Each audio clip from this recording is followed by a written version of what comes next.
नवरात्रि के 5वें स्कंद माता महारानी, इनका ममता रूप है ध्याये ज्ञानी ध्यानी। कार्तिकेय को गोद ले करती अनोखा प्रेम, अपनी शक्ति दी उन्हें करे रक्त संचार। या देवी सर्वभूतेषु मा स्कंद माता रूपेण संस्थिता, नमस्तस्यै नमस्तस्यै नमस्तस्यै नमो नमः। अर्थात हे माँ सर्वत्र विराजमान और स्कंद माता के रूप में प्रसिद्ध अम्बे, आपको मेरा बारंबार प्रणाम है। हे माँ, आप अपने भक्तों को सब पापों से मुक्ति प्रदान करें। जय माता दी। ओम नमः शिवाय। प्रिय भक्तगणों, आज अश्विन माह शुक्ल पक्ष की पंचमी तिथि है और आज शारदीय नवरात्रि के 5वें दिन वात्सल्य की मूर्ति स्कंद माता की पूजा अर्चना एवं कथा का श्रवण किया जाता है। इनकी कृपा से मूढ़ व्यक्ति भी ज्ञानी हो जाता है। स्कंद पुराण के अनुसार जो भक्तगण नवरात्रि के पंचमी तिथि को स्कंद माता के निमित्त जागरण भजन एवं कथा का श्रवण करते हैं तो उन्हें सभी प्रकार के भौतिक, दैहिक तथा मानसिक कष्टों से मुक्ति मिल जाती है।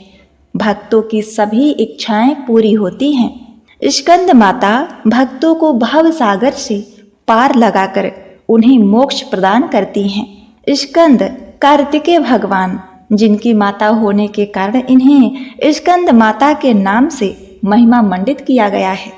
जिस प्रकार कार्तिकेय जी बाल्य रूप में माता के गोद में विराजमान है, उसी प्रकार इनकी व्रत पूजा करने वाली स्त्री को बुद्धिमान, संकट मुक्त तथा संसार में माता पिता का यश बढ़ाने वाला गुणी पुत्र प्राप्त होता है एवं इनकी कृपा से धन, यश, मान, सम्मान सब कुछ मिल जाता है।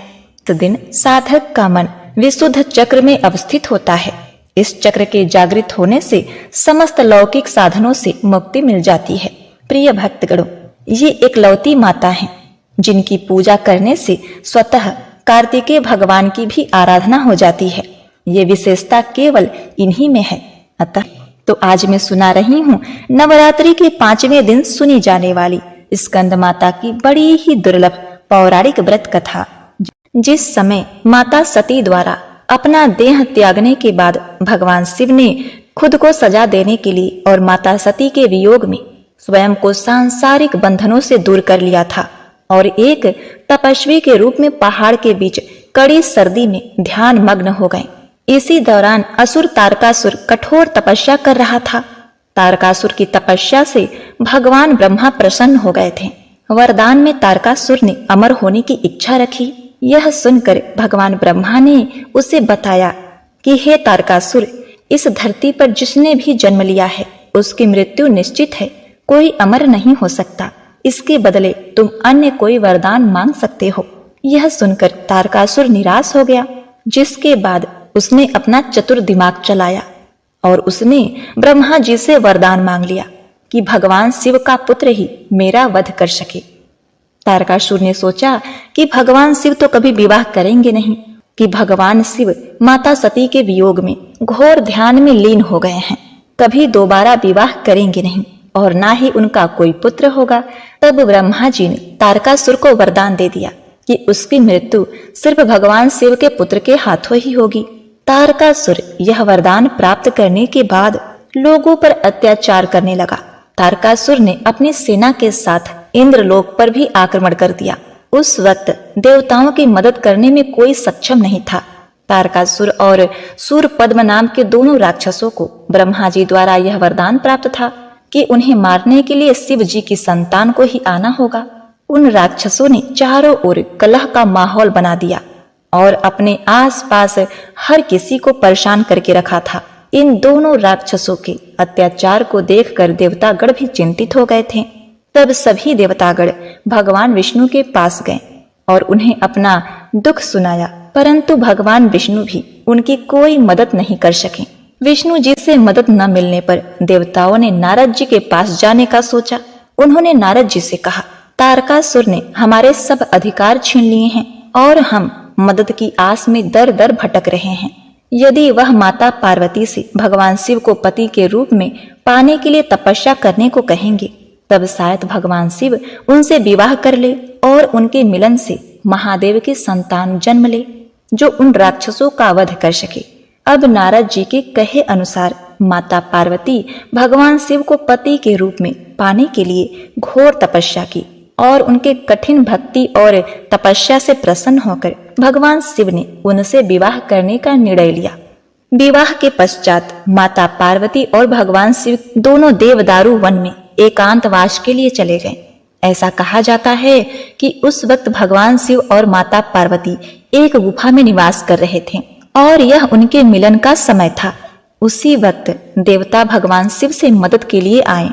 उनके पुकार को सुनकर भगवान शिव गुफा के बाहर आ गए और माता पार्वती देवताओं के इस असमय आने पर उनसे अत्यंत ही क्रोधित हो गईं तथा उन्हें निसंतान रहने का श्राप दे दिया।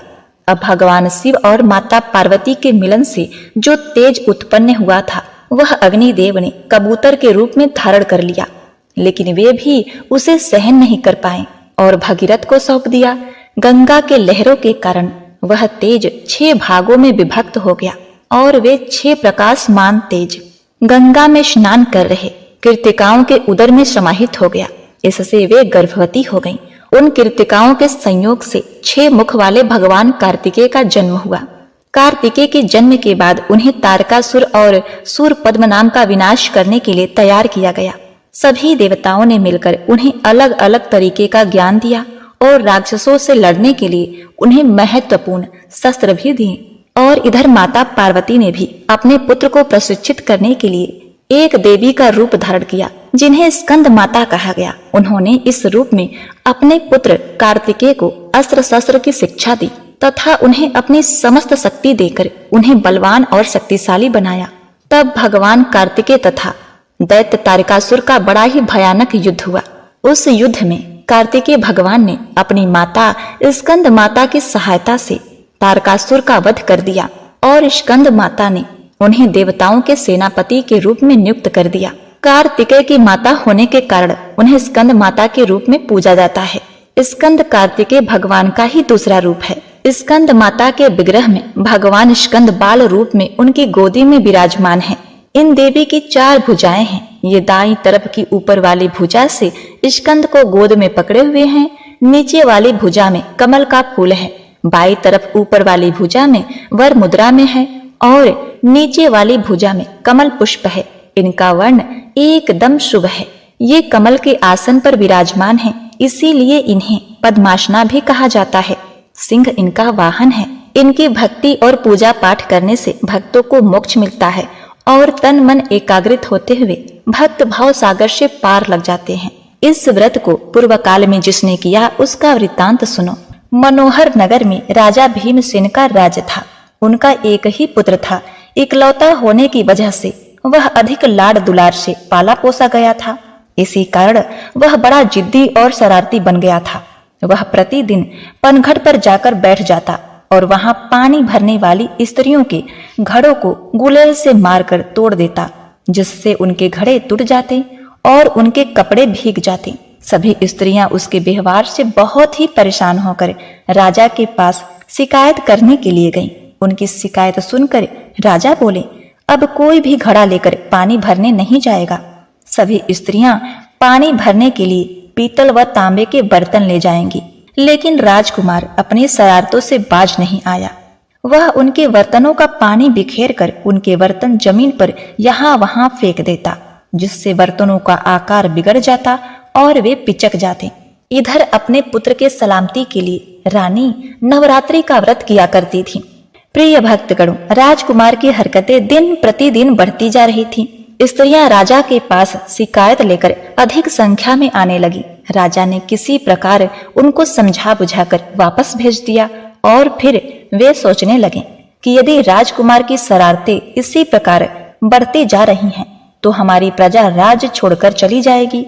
बहुत सोच विचार करने के बाद एक दिन जब राजकुमार जंगल में शिकार खेलने गया, तो राजा ने एक आज्ञा पत्र राज दरबार के दरवाजे पर लटका दिया, जिस पर राजा के हस्ताक्षर थे। उस आज्ञा पत्र में राजकुमार को देश निकालने का हुक्म था। अब राजकुमार ने जंगल से लौटकर जब आज्ञा पत्र पढ़ा तो वह बड़े दुखी मन से घोड़े पर सवार होकर जंगल की ओर लौट गया। और इधर नवरात्रि का व्रत होने के कारण राजा और रानी ने व्रत किया हुआ था। वह दिन चैत्र माह शुक्ल पक्ष की पंचमी तिथि थी और उस दिन स्कंद माता की पूजा अर्चना करते हुए रानी ने अपने पुत्र के सलामती के लिए विनती की। वह राजकुमार घोड़े पर सवार होकर बियावान जंगल में चला गया। उस जंगल में एक जगह 4 बूढ़ी स्त्रियां बैठी थीं। दैव योग से राजकुमार की चाबुक वहां गिर गई। वह चाबुक उठाने के लिए घोड़े से उतरा।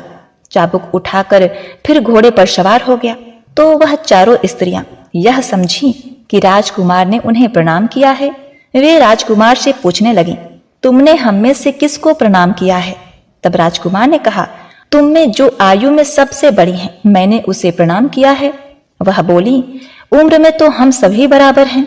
तो इस पर राजकुमार ने एक स्त्री से उसका नाम पूछा तो वो बोली, मेरा नाम भूख माई है। राजकुमार ने कहा, तुम्हारा कोई खास उद्देश्य नहीं है। भूख तो रूखे सूखे टुकड़ों से भी मिट जाती है तथा 56 प्रकार की भूख से भी, इसीलिए मैंने तुम्हें प्रणाम नहीं किया।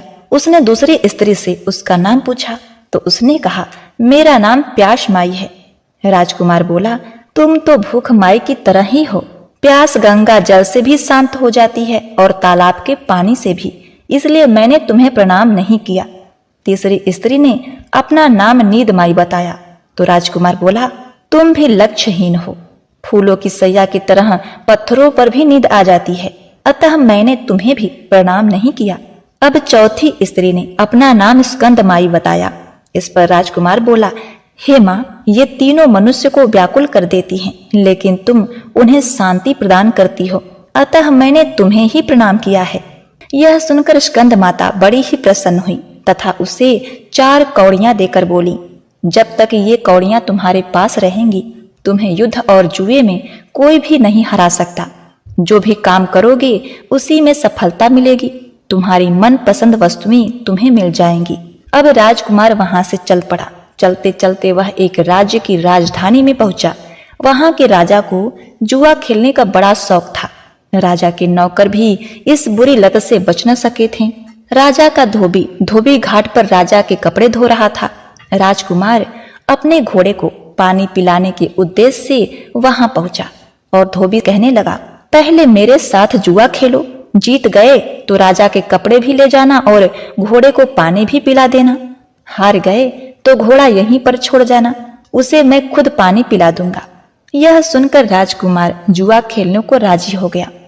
अब स्कंद माता की कृपा से वह जुए में जीतता ही गया, परंतु राजकुमार ने शर्त के अनुसार राजा के कपड़े नहीं लिए, घोड़े को पानी पिलाकर चल दिया। तब धोबी ने राजा से कहा, मैंने जुए का एक ऐसा खिलाड़ी देखा है जिसे हराना आसान नहीं है। फिर उसने राजा को सारी बात बता दी। सारी बात सुनकर राजा की इच्छा भी उससे जुआ खेलने की हो गई। राजा ने उसे बुलाया और दोनों जुआ खेलने लगे। थोड़ी देर में राजा अपना राजपाट धन दौलत सब कुछ हार गया।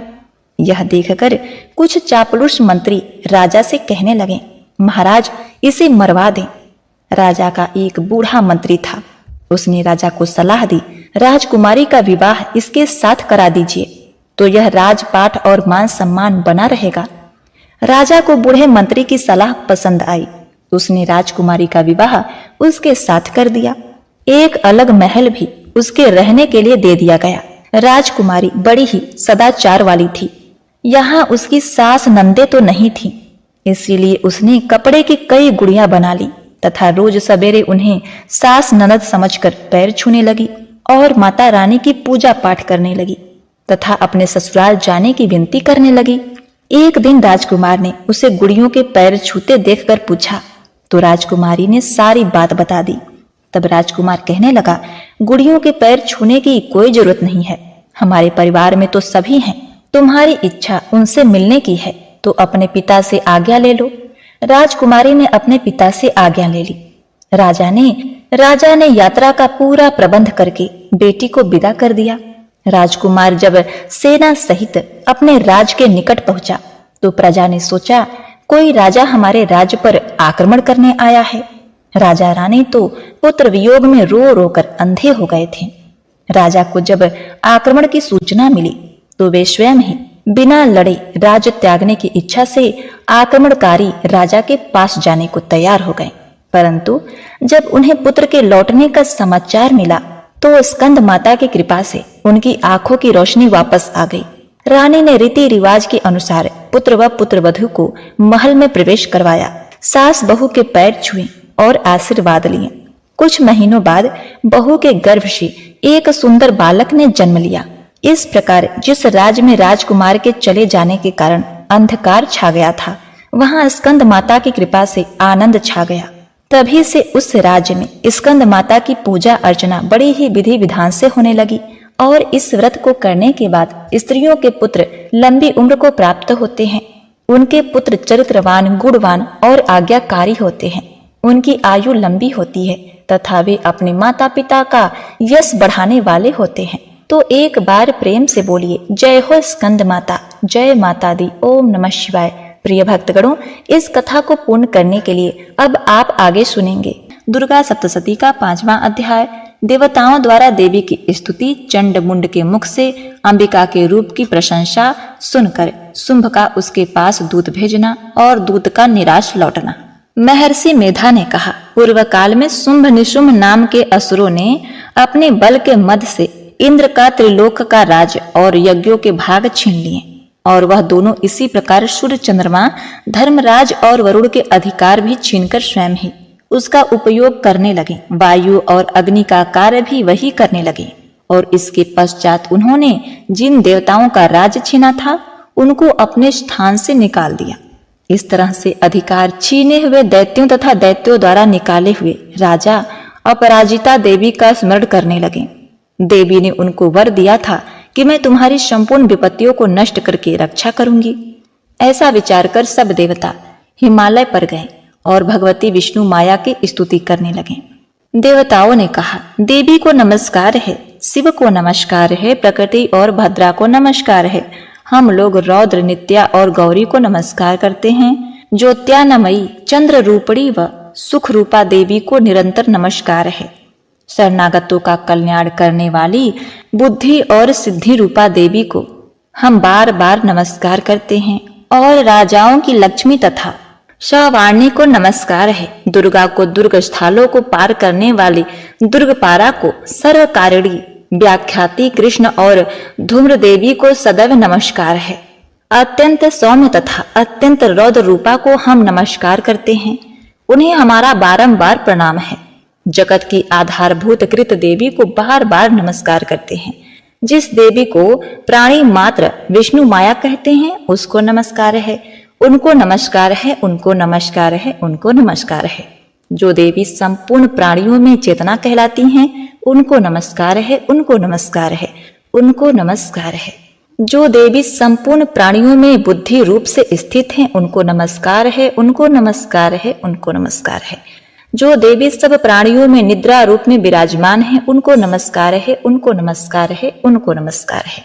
जो देवी संपूर्ण प्राणियों में क्षुधा रूप में विराजमान है उनको नमस्कार है, उनको नमस्कार है, उनको नमस्कार है। जो देवी संपूर्ण प्राणियों में छाया रूप में स्थित हैं उनको नमस्कार है, उनको नमस्कार है, उनको नमस्कार है। जो देवी सब प्राणियों में शक्ति रूप में स्थित हैं उनको नमस्कार है, उनको नमस्कार है, उनको नमस्कार है। जो देवी संपूर्ण प्राणियों में तृष्णा रूप में स्थित हैं उनको नमस्कार है, उनको नमस्कार है, उनको नमस्कार है। जो देवी सब प्राणियों में शांति रूप से स्थित हैं उनको नमस्कार है, उनको नमस्कार है, उनको नमस्कार है। जो देवी सब प्राणियों में जाति रूप में स्थित हैं उनको नमस्कार है, उनको नमस्कार है, उनको नमस्कार है। जो देवी सब प्राणियों में लज्जा रूप में स्थित हैं उनको नमस्कार है, उनको नमस्कार है, उनको नमस्कार है। जो देवी संपूर्ण प्राणियों में श्रद्धा रूप में स्थित हैं उनको नमस्कार है, उनको नमस्कार है, उनको नमस्कार है। जो देवी संपूर्ण प्राणियों में कांति रूप में स्थित हैं, जो देवी सब प्राणियों में लक्ष्मी रूप में स्थित हैं उनको नमस्कार है, उनको नमस्कार है, उनको नमस्कार है। जो देवी संपूर्ण प्राणियों में वित्त रूप में स्थित हैं, उनको नमस्कार है, उनको नमस्कार है, उनको नमस्कार है। जो देवी सब प्राणियों में स्मृति रूप में विराजमान हैं, उनको नमस्कार है, उनको नमस्कार है, उनको नमस्कार है। जो देवी सब प्राणियों में दया रूप में स्थित हैं, वह उनको नमस्कार है, उनको नमस्कार है। जो देवी सब प्राणियों में तुष्टि रूप से स्थित है, उनको नमस्कार है, उनको नमस्कार है, उनको नमस्कार है। जो देवी संपूर्ण प्राणियों में मात्र रूप में स्थित हैं, उनको नमस्कार है, उनको नमस्कार है, उनको नमस्कार है। जो देवी संपूर्ण प्राणियों में भ्रांति रूप में स्थित हैं, उनको नमस्कार है, उनको नमस्कार है, उनको नमस्कार है। जो देवी संपूर्ण जातियों में नित्य व्याप्त करती हैं, उनको नमस्कार है, उनको नमस्कार है, उनको नमस्कार है, उनको नमस्कार है। जो देवी चैतन्य रूप से इस संपूर्ण संसार को व्याप्त करके स्थित हैं, उनको नमस्कार है, उनको नमस्कार है, उनको नमस्कार है। पूर्व काल में देवताओं ने अपने अभिष्ट फल पाने के लिए जिसकी स्तुति की है और देवराज इंद्र ने बहुत दिनों तक जिसका सेवन किया है, वह कल्याण की साधना भूता ईश्वरी हमारा कल्याण और मंगल करें तथा हमारी विपत्तियों को नष्ट कर डालें। असुरों के सताए हुए हम संपूर्ण देवता उस परमेश्वरी को इस समय नमस्कार करते हैं तथा जो भक्ति पूर्वक स्मरण किए जाने पर तुरंत ही सब विपत्तियों को नष्ट कर देती हैं, वह जगदम्बा इस समय भी हमारा मंगल करके हमारी समस्त विपत्तियों को दूर करे। महर्षि मेधा ने कहा, हे राजन, इस प्रकार जब देवता स्तुति कर रहे थे तो उसी समय पार्वती देवी गंगा में स्नान करने के लिए आईं।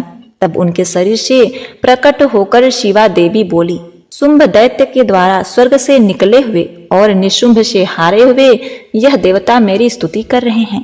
पार्वती के शरीर से अंबिका निकली थी, इसीलिए उनको संपूर्ण लोक में कौशिकी कहते हैं। कौशिकी के प्रकट होने के पश्चात पार्वती देवी के शरीर का रंग काला हो गया और वह हिमालय पर रहने वाली कालिका देवी के नाम से प्रसिद्ध हुई। फिर शुंभ और निशुंभ के दूत चंड मुंड वहां आए और उन्होंने परम मनोहर रूप वाली अंबिका देवी को देखा। फिर वह शुंभ के पास जाकर बोले, महाराज, एक अत्यंत सुंदर स्त्री हिमालय को प्रकाशित कर रही है। वैसा रंग रूप आज तक हमने किसी स्त्री में नहीं देखा। हे असुरेश्वर, आप यह पता लगाइए कि वह कौन है और उसको ग्रहण कर लें। वह स्त्री स्त्रियों में रत्न है। वह अपनी कांति से दसों दिशाओं को प्रकाशित करती हुई वहां स्थित है, इसलिए आपको उसको देखना उचित है। तीनों लोकों के हाथी, घोड़े और मणि इत्यादि जितने रत्न हैं, वह सब इस समय आपके घर में शोभायमान है। हाथियों में रत्न रूप ऐरावत हाथी और उच्च श्रेवा नामक घोड़ा तो आप इंद्र से ले आए हैं। हंसों द्वारा जुता हुआ विमान जो कि ब्रह्मा जी के पास था, अब भी आपके पास है। और यह महापद्म नामक खजाना आपने कुबेर से छीना है। समुद्र ने आपको सदा खिले हुए फूलों की किंजली किल नामक माला दी है। वरुण का कंचन की वर्षा करने वाला छत्र आपके पास है। रथों में श्रेष्ठ प्रजापति का रथ भी आपके पास ही है। हे दैत्येंद्र, मृत्यु से उत्कांतिका नामक शक्ति भी आपने छीन ली है और वरुण का पास भी आपके भ्राता निशुंभ के अधिकार में है। और जो अग्नि में न जल सके ऐसे 2 वस्त्र भी अग्निदेव ने आपको दिए हैं। हे दैत्यराज, इस प्रकार सारी रत्न रूपी वस्तुएं आप संग्रह कर चुके हैं, तो फिर आप यह कल्याणकारी स्त्रियों में रत्न रूप अनुपम स्त्री आप क्यों नहीं ग्रहण करते? महर्षि मेधा बोले, चंड मुंड का यह वचन सुनकर शुंभ ने विचारा कि सुग्रीव को अपना दूत बनाकर देवी के पास भेजा जाए।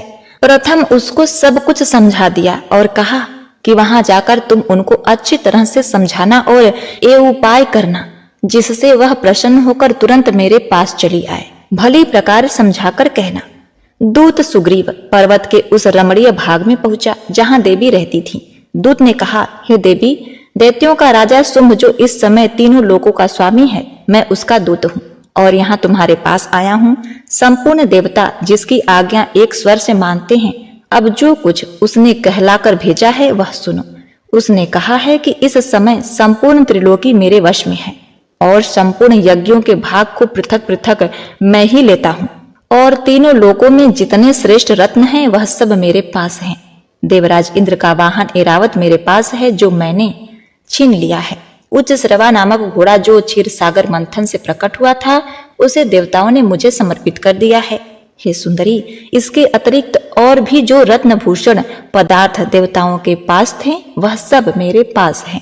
मैं तुम्हें संसार की स्त्रियों में रत्न मानता हूँ, क्योंकि रत्नों का उपभोग करने वाला मैं ही हूँ। हे चंचल कटाओं वाली सुंदरी, अब यह मैं तुम पर छोड़ता हूँ कि तुम मेरे या मेरे भाई पराक्रमी निशुंभ की सेवा में आ जाए। यदि तुम मुझे वरेगी तो तुझे अतुल महान ऐश्वर्य की प्राप्ति होगी, अतः तुम अपनी बुद्धि से यह विचार कर मेरे पास चली आओ। महर्षि मेधा ने कहा, दूत के ऐसा कहने पर संपूर्ण जगत का कल्याण करने वाली भगवती दुर्गा मन ही मन मुस्कुराई और इस प्रकार कहने लगी। देवी ने कहा, हे दूत, तू जो कुछ भी कह रहा है वह सत्य है और इसमें किंचित मात्र भी झूठ नहीं है। शुंभ इस समय तीनों लोकों का स्वामी है और निशुंभ भी उसी तरह पराक्रमी है, किंतु इसके संबंध में मैं जो प्रतिज्ञा कर चुकी हूँ उसे मैं कैसे झुठला सकती हूँ। अतः तू मैंने जो प्रतिज्ञा की है उसे सुन। जो मुझे युद्ध में जीतेगा और मेरे अभिमान को खंडित करेगा तथा बल में मेरे समान होगा, वही मेरा स्वामी होगा। इसलिए शुंभ अथवा निशुंभ यहाँ आवे और युद्ध में जीतकर मुझसे विवाह कर लें। इसमें भला देर की क्या आवश्यकता है। दूत ने कहा, हे देवी, तुम अभिमान में भरी हुई हो, मेरे सामने तुम ऐसी बात न करो। इस त्रिलोकी में मुझे तो कोई ऐसा दिखाई नहीं देता जो शुंभ और निशुंभ के सामने ठहर सके। हे देवी, जब अन्य देवताओं में कोई शुंभ और निशुंभ के समान युद्ध में ठहर नहीं सका, तो तुम जैसी स्त्री उसके सामने रणभूमि में ठहर सकेगी। जिन शुंभ आदि असुरों के सामने इंद्र आदि देवता नहीं ठहर सके, तो फिर तुम अकेली स्त्री उसके सामने कैसे ठहर सकोगी। अतः तुम मेरा कहना मानकर उसके पास चली जाओ, नहीं तो जब वह तुम्हें केस पकड़कर घसीटते हुए ले जाएंगे तो तुम्हारा गौरव नष्ट हो जाएगा। इसीलिए मेरी बात मान लो। देवी ने कहा, जो कुछ तुमने कहा ठीक है। शुंभ और निशुंभ बड़े बलवान हैं, लेकिन मैं क्या कर सकती हूँ, क्योंकि मैं बिना विचारे प्रतिज्ञा कर चुकी हूँ। इसलिए तुम जाओ और मैंने जो भी कुछ कहा है वह सब आदर पूर्वक सुरेश्वर से कह दो। इसके पश्चात जो वह उचित समझे करे। प्रिय भक्तगणों, आइए अब श्रवण करते हैं स्कंद माता की आरती। जय तेरी हो स्कंद माता, पांचवा नाम तुम्हारा आता।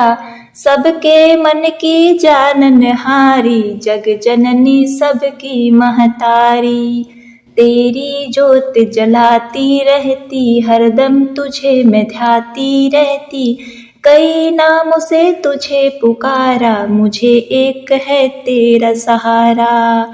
जय तेरी हो स्कंद माता, पांचवा नाम तुम्हारा आता। सबके मन की जाननहारी, जग जननी सबकी महतारी। कई पहाड़ों पर तेरा डेरा, कई शहरों में तेरा बसेरा। हर मंदिर में तेरे नजारे, गुण गाए तेरे भक्त प्यारे। भक्ति अपनी मुझे दिला दो, शक्ति मेरी बिगड़ी बना दो। इंद्र आदि देवता मिल सारे, करे पुकार तुम्हारे द्वारे। जय तेरी हो स्कंद माता, पांचवा नाम तुम्हारा आता। सबके मन की जाननहारी, जग जननी सबकी महतारी। दुष्ट दैत्य जब चढ़ कर आए, तू ही खड़ग हाथ उठाए। दासों को सदा बचाने आई, भक्त की आस पुजाने आई। जय तेरी हो स्कंद माता, पांचवा नाम तुम्हारा आता। सबके मन की जाननहारी, जग जननी सबकी महतारी। ओम नमः शिवाय।